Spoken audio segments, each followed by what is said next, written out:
And magandang araw po sa inyo. Ito yung part 2 ng ating video kung saan nagtanong ang ating isang follower kung pwede bang iripat kahit na mulaklak ang isang bugi. Ayan po.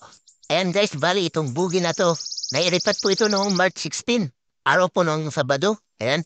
So ngayon po ay March 19, araw po ng Martes. Ngayon inobserbahan ko po itong bugi na to kung may mangyayari po sa kanyang mga bulaklak at dahon.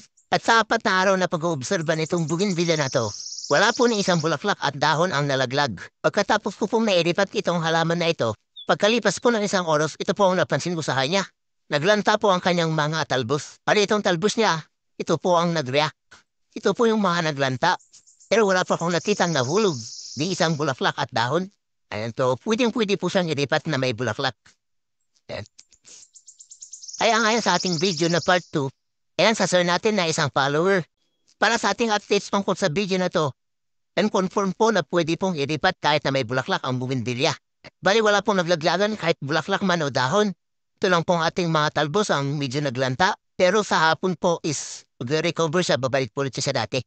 Ayan.